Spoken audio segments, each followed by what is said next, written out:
Hello everyone.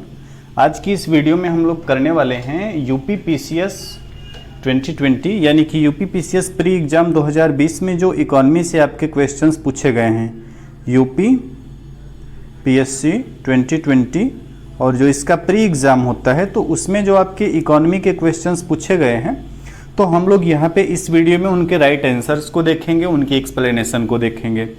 तो आज के एग्ज़ाम में जो पहला क्वेश्चन देखिए, सेट पे तो 4 पेपर के सेट होते हैं ABCD। तो जिस सेट से मैंने क्वेश्चंस लिए हुए हैं ये था आपका B सेट।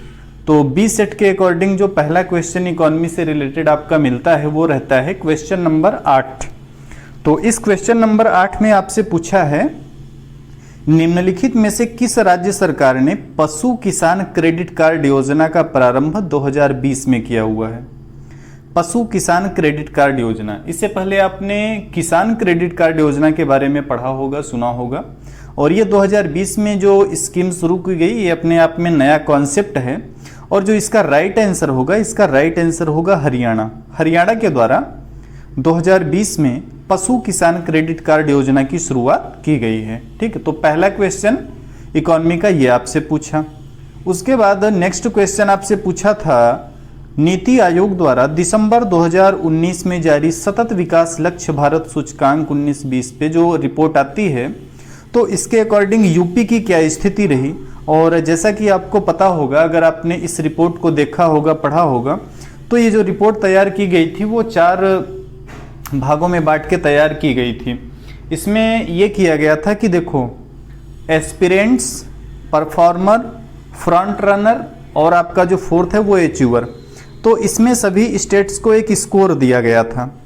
और जिनका, अब देखो, एस्पिरेंट्स के अंतर्गत वो स्टेट्स आएंगे जिनका स्कोर था आपका 0 से 49 के बीच। इसी प्रकार से परफार्मर में कौन कौन से आएंगे? परफार्मर में आएंगे जिसका स्कोर आपका रहता है 50 से 65 के बीच। ठीक है, 50 से 65। फ्रंट रनर में कौन आएंगे? फ्रंट रनर में आएंगे जिसका स्कोर था वैसे यहाँ पे देखो आपका 50 से 64 या 65, 64 ही ले लो। और फ्रंट रनर में आएंगे आपके 65 से 99 तक वाले। इसी प्रकार से अचीवर में आएंगे जिसका स्कोर 100 में से 100। तो इस रिपोर्ट में जो टॉप पे था, टॉप स्टेट आपका था केरला। केरला का इसमें स्कोर जो था वो 70 मिला था। ठीक है, तो केरला को क्या मिलेगा? केरला को रखा जाएगा आपका किस कैटेगरी में? फ्रंट रनर की कैटेगरी में, जिसका स्कोर आपका 65 से 99 के बीच है। वहीं आपके क्वेश्चन पे आते हैं और आपसे पूछ रहा है कि यूपी को किस कैटेगरी में रखा गया। तो देखो, जो यूपी को इस बार स्कोर मिला था इस रिपोर्ट में वो था 50 का। और जैसा कि मैंने आपको बताया कि जो परफार्मर वाला है, परफार्मर वाले में आपका स्कोर था 50 से 65। आपका मतलब कि जो राज्यों को स्कोर के कैटेगरी में बांटा गया था तो परफार्मर में 50 से 65 वालों को रखा गया। तो इसके अकॉर्डिंग इसका राइट आंसर आपका होगा अच्छा प्रदर्शन यानी कि परफार्मर। ठीक है, तो जो ये आपका ये क्वेश्चन था सतत विकास वाला, इसका सही जवाब होगा अच्छा प्रदर्शन या परफॉर्मर।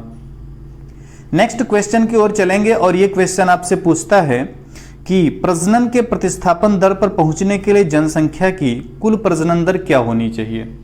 तो UN पॉपुलेशन रिपोर्ट के अनुसार आपका टोटल फर्टिलिटी रेट, किसी भी देश का टोटल फर्टिलिटी रेट जो है वो अगर 2.1 पे रहेगा तो ये ठीक ठाक स्थिति मानी जाएगी। इसी प्रकार अगर आपने भारत में जनसंख्या नीति को पढ़ा होगा तो जनसंख्या नीति आपकी जो थी पॉपुलेशन पॉलिसी 2000, उसमें बहुत सारे टारगेट रखे गए थे। तो वहाँ पे भी टोटल फर्टिलिटी रेट को 2.1 का टारगेट रखा गया। तो इसका राइट आंसर आपका हो जाएगा 2.1। इसी प्रकार से नेक्स्ट क्वेश्चन पूछा है। अब देखो, ये क्वेश्चन थोड़ा सा टेक्निकल है। आयोग इसका सही आंसर क्या मानता है वो हम लोग आंसर किए आने पे देखेंगे। यहां से आपसे पूछ रहा है इंग्लिश वर्जन में हो, which of the following methods has या have been used to estimate poverty in India. Used मतलब प्रयोग किए जा चुके हैं।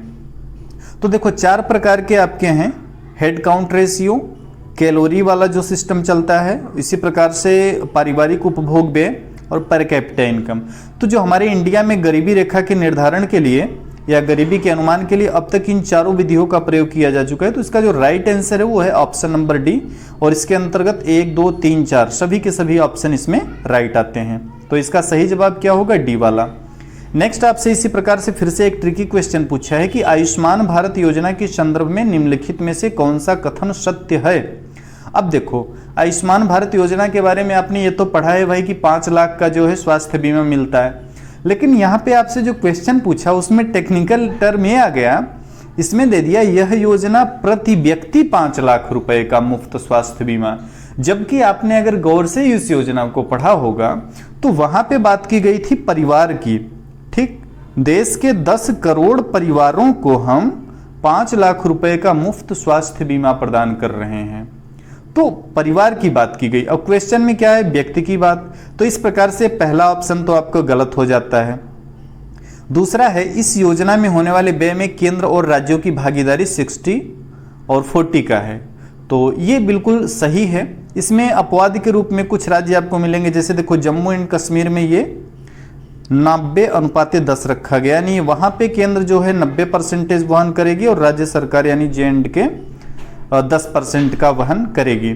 इसी प्रकार से जो नेक्स्ट क्वेश्चन, तो इसका राइट आंसर क्या बन के आता है? देखो इसका राइट आंसर बन के आता है ऑप्शन नंबर 2, यानी ऑप्शन नंबर बी, जिसमें केवल और केवल 2 वाला सही है। पहला इसमें स्टेटमेंट जो है वो गलत है।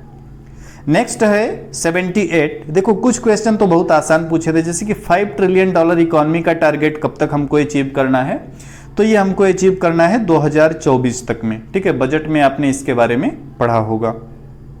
फिर आपसे पूछ रहा है, ये भी क्वेश्चन देखो बहुत कठिन नहीं है, ये है कि मानव गरीबी सूचकांक की अवधारणा मानव विकास रिपोर्ट 1997 में प्रस्तुत की गई, लेकिन मानव विकास रिपोर्ट ने इसे बहुआयामी गरीबी सूचकांक द्वारा कब प्रस्तुत किया या प्रतिस्थापित किया।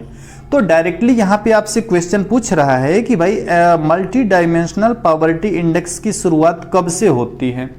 तो आपका जो मल्टी डायमेंशनल पॉवर्टी इंडेक्स ये 2010 से आता है। बाकी चीज़ें आप इसके बारे में जानते होंगे, UNDP के द्वारा HDI रिपोर्ट पब्लिश की जाती है, और बाद में उसमें चल करके और सारी बहुत सी रिपोर्ट आई, जैसे 2010 में आपका MPI आ गया। इसी के साथ जेंडर से रिलेटेड 1-2 इंडेक्स पब्लिश होते हैं, तो डिटेल तो उसका अलग है। बाकी इसका जो राइट आंसर आपका निकल के आता है वो आता है 2010।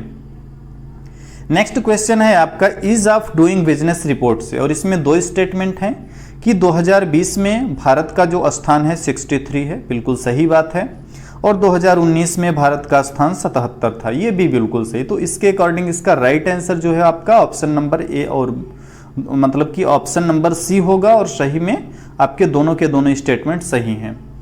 एक आपका क्वेश्चन पूछा हुआ था कि इस बार के बजट में 2020-21 के बजट में उत्कृष्ट कारपोरेट बॉन्ड में विदेशी पोर्टफोलियो निवेश की सीमा कितनी बढ़ाई गई। इसका जो राइट आंसर निकल के आता है वो आता है 15%। जिन लोगों ने बजट को डिटेल में पढ़ा होगा इसका जरूर से जरूर जवाब दिए होंगे। इसी प्रकार से आपका अगला क्वेश्चन है, देखो इसका इंग्लिश देखो, the development monitoring and evolution office which monitors the progress of long term policies in an attached office under। यहाँ पे आपसे पूछ रहा है कि वो कौन सा कार्यालय है जो कि विकास और मॉनिटरिंग मतलब होता है देखो देखरेख करना, और इवोल्यूशन मतलब मूल्यांकन, मतलब इन सब को या इस तरीके की जो देखो नीतियां जो होती हैं तो इनकी पूरी देखरेख कौन करता। तो इसका जो राइट आंसर है वो है नीति आयोग। नीति आयोग का ये कार्य होता है। नीति आयोग को जिन्होंने डिटेल में पढ़ा होगा जरूर इसका सही जवाब किए होंगे। अगला आपसे पूछ रहा है कि केंद्रीय बजट 2020-21 में कृषि की आय दोगुनी करने के उद्देश्य के साथ ग्रामीण विकास पे ध्यान केंद्रित किया गया, बिल्कुल सही बात है। इसी प्रकार से बजट में घोषित 16 सूत्री कार्यक्रम कृषि, सिंचाई और ग्रामीण विकास के चतुर्दिक केंद्रित हैं। तो जो इसका सही जवाब है ए और आर दोनों सत्य हैं, और आर जो है वो एक ही सही व्याख्या कर रहा है। तो इसका सही जवाब आपका ऑप्शन नंबर ए। आगे बढ़ेंगे, क्वेश्चन नंबर 96 आपसे क्या पूछा, देखो ये पूछ रहा है the travel and tourism competitive index, ये कौन पब्लिश या कौन रिलीज कर रहा। इसका राइट आंसर जो आपका है 96 का राइट आंसर है option number C, world economic forum. WEF इसको जारी करता है। देखो विश्व बैंक, IMF, WEF और UNDP इनके द्वारा कौन कौन सी रिपोर्ट या इंडेक्स पब्लिश किए जाते हैं ये आपको पता रहना चाहिए। बहुत सारे ये लोग पब्लिश करते हैं, तो जब आपके पास एक लिस्ट रहेगी तो कहीं भी आपसे कोई भी क्वेश्चन पूछेगा आप उसको जरूर सही करके आएंगे। फिर आपसे अगला क्वेश्चन पूछ रहा है कि निम्नलिखित घटनाओं पे विचार कीजिए और उन्हें काल क्रमानुसार व्यवस्थित कीजिए। तो देखो नाबार्ड की स्थापना तो आपकी हुई थी 1982 में, 1982 में। इसी प्रकार से किसान क्रेडिट कार्ड आपका आता है 1998 में। क्षेत्रीय ग्रामीण बैंक आपका आता है 1975 में। अब अगर इसके हिसाब से देखो तो 1998 वाला जो है ऑप्शन नंबर 3 आपका लास्ट में, ऑप्शन नंबर 3 वाला देखो ए में, देखो 90A में 3 सबसे लास्ट में आ रहा है। सबसे पहले स्थापना की गई थी आपका क्षेत्रीय ग्रामीण बैंक की, तो ये आ गया 4 पे। उसके बाद फिर स्थापना की गई नाबार्ड की 1982 में। इस तरीके से 98 का राइट आंसर होगा ए वाला, ठीक है, ऑप्शन नंबर ए इसका सही जवाब होगा। नेक्स्ट आपसे पूछा है कि कौशल भारत अभियान के संदर्भ में निम्नलिखित में से कौन सा सही है या कौन से सही हैं। तो देखो कौशल भारत अभियान की शुरुआत जुलाई 2015 में की गई, ये सही बात है, जुलाई 2015 में ही की गई थी। इस अभियान का उद्देश्य भारत के युवाओं को सूचना तकनीकी में प्रशिक्षित करना, ये गलत है, ठीक है। तो इसका जो राइट आंसर है, इसका राइट आंसर है ऑप्शन नंबर ए, इसमें केवल और केवल एक होगा, ठीक है। नेक्स्ट पूछा है, ये क्वेश्चन देखो आपको कंफ्यूज, यानी हिंदी में आओ तो निम्नलिखित समितियों में से किसने मात्र पोषक तत्वों की आवश्यकता के आधार पर गरीबी रेखा का निर्धारण किया। पोषक तत्वों के आधार पर गरीबी रेखा का निर्धारण करने वाली जो कमेटी थी वो आपकी थी वाईके अलग कमेटी। वाईके अलग इनका पूरा नाम था, और ये कमेटी जो बनाई गई गरीबी रेखा के निर्धारण के लिए, तो इन्होंने जो है अपना जो सुझाव दिया या अपना जो रिपोर्ट दिया उसमें इन्होंने महत्व दिया पोषक तत्वों को, ठीक। तो ये इसका राइट आंसर क्या आता है, अलग समिति। नेक्स्ट आपसे पूछ रहा है निम्नलिखित सूचकांकों में से कौन सा मानव विकास सूचकांक की गणना में शामिल नहीं किया जाता। तो बहुत आसान क्वेश्चन है, आप सभी जानते हैं।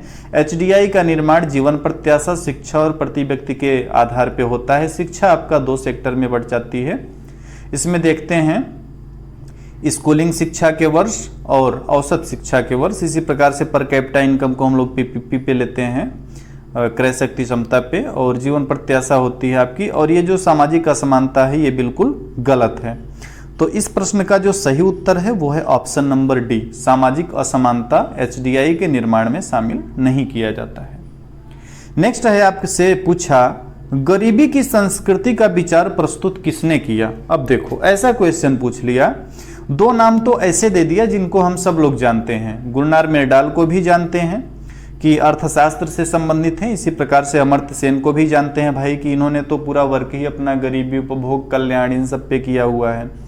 लेकिन सवाल जो आपसे पूछा गरीबी की संस्कृति, इस अवधारणा को किसने दिया, तो इसका जो राइट आंसर है वो है ऑस्कर लेविस के द्वारा, ठीक है। इसका right answer option number A है।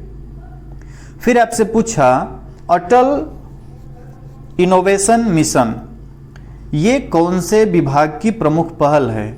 अब कंफ्यूजन में कुछ लोग इसमें HRD भी कर सकते हैं, या इसी प्रकार से देखो साइंस एंड टेक्नोलॉजी मिनिस्ट्री भी कर सकते हैं। इसको तो नहीं करेंगे, लेकिन इसका जो राइट आंसर है वो नीति आयोग है। तो काफ़ी लोग इसको भी सही किए होंगे। तो जो आपका अटल इनोवेशन मिशन है ये नीति आयोग का एक प्रमुख पहल है या एक स्कीम है।